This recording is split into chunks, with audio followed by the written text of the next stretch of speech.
বিয়ের ৩ বছরের মাথায় আমার ডিভোর্স হয়েছে। ডিভোর্সের একমাত্র কারণ আমি কোনোদিন মা হতে পারবো না, ডাক্তার বলেছে।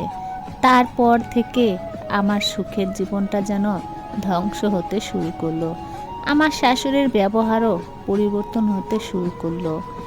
যে স্বামী আমাকে ছাড়া কিছুই বুঝতো না, যে শাশুড়ি আমার হাতের রান্না ছাড়া অন্য কারো হাতের রান্না মুখে রুচি হতো না, কোথাও গেলে সে সব ভালোবাসা একটা বাচ্চা না হওয়ার জন্য সব কিছু শেষ হতে শুরু করলো। কিছুদিন পর ডাক্তারের কথা শুনে আমার স্বামী মিতুল বলল, নিতু, তোমাকে একটা ভয়ঙ্কর কথা বলবো এখন, তুমি প্লিজ প্রস্তুত হয়ে নাও কথাটা শোনার জন্য। আমি অবাক হয়ে বললাম, ভনিতা করছো কেন? সহজ করে বলে ফেলো তো, কি বলতে চাও নিতুল? কঠিন মুখ করে বলে ফেলল, আমি তোমাকে নিয়ে আসলে সংসার করতে পারবো না। তাছাড়া আমার মাও যখন শুনেছে যে তুমি কখনো কনসিভ করতে পারবে না, তখন মাও সেম কথাটাই বলেছে, তোমায় ডিভোর্স দিয়ে দিতে। আমি নিতুলের দিকে অসহায় এবং অবাক হওয়ার চোখে তাকিয়ে রইলাম। নিতুল মুখ শক্ত করে রেখেই বলল, নিতু, আমি অপরাধ। সন্তান দিতে পারবে না এমন মিনিয়ে গল্প উপন্যাসের নায়কেরাই শুধু সংসার করতে পারে, বাস্তবে এমন হয় না। নিতু, আমি তোমাকে সত্যি সত্যি ডিভোর্স দিব। সেদিন ডাক্তার দেখিয়ে নিতুলের সাথে সাথে তবুও তার বাসা পর্যন্ত গেলাম। ভাবলাম আমায় এভাবে বেহার মতো ওর পেছনে পেছনে যেতে দেখে আমার প্রতি ওর মায়া জন্মাবে, তখন আর আমায় ডিভোর্স দিতে পারবে না ও।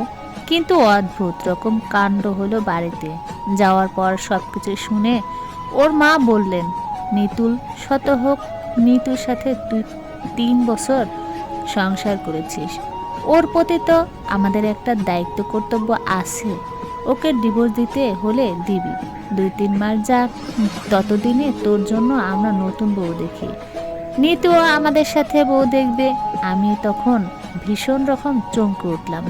পৃথিবীতে একজন নারী অন্য একজন নারীর প্রতি এত নিষ্ঠুর হতে পারে তা ভাবতেও পারছি না আমি। এই বাড়িতে থাকার আর কোনো ইচ্ছে হচ্ছে না আমার। আমি সঙ্গে সঙ্গে কান্না মাখা গলায় বললাম, নিতুল, আর কোনো মায়া দেখাতে হবে না আমার প্রতি, যথেষ্ট মায়া দেখিয়েছ। আমি এক্ষুনি চলে যাব বাসায়, মার কাছে চলে যাব। ভেবেছিলাম আমার কান্না ভেজা গলায় আমার স্বামীও আমার শাশুড়ি আমার কষ্টটা একটু হলেও হয়তো বুঝবে, হয়তো মায়া হবে আমার জন্য। কিন্তু আমাকে অবাক করে দিয়ে নিতুলের মা বললেন, তাহলে নিতুল গিয়ে এগিয়ে দিয়ে আসুক। আমি বললাম, না, আমাকে কারো দিয়ে আসতে হবে না। নিতুলের মা এবার নিতুলকে বললেন, নিতুল, তুই তবে ডিভোর্স দিয়ে দে, মামলা ডিসমিস হয়ে যাক। নিতুল সঙ্গে সঙ্গে বলে দিল, তাই হবে। পরদিনই উকিল এলো বাড়িতে, সব কিছু জেনে ঠিকঠাক করে চলে গেলেন। ১ মাসের মধ্যেই নাকি আমার আর আমার স্বামী নিতুলের সাথে ডিভোর্স হয়ে যাবে। একটা মাস আমাকে ওদের সাথে থাকতে হয়েছে। তখন কত রকম রূপ দেখতে পেয়েছি আমার আর আমার স্বামীর। একসাথে থেকেও আমরা একসাথে থাকতাম না। প্রয়োজন ছাড়া আমার স্বামী আমার সাথে একটা কথাও বলতো না। আর আমার শাশুড়ি, সে তো শুধু ডিভোর্সের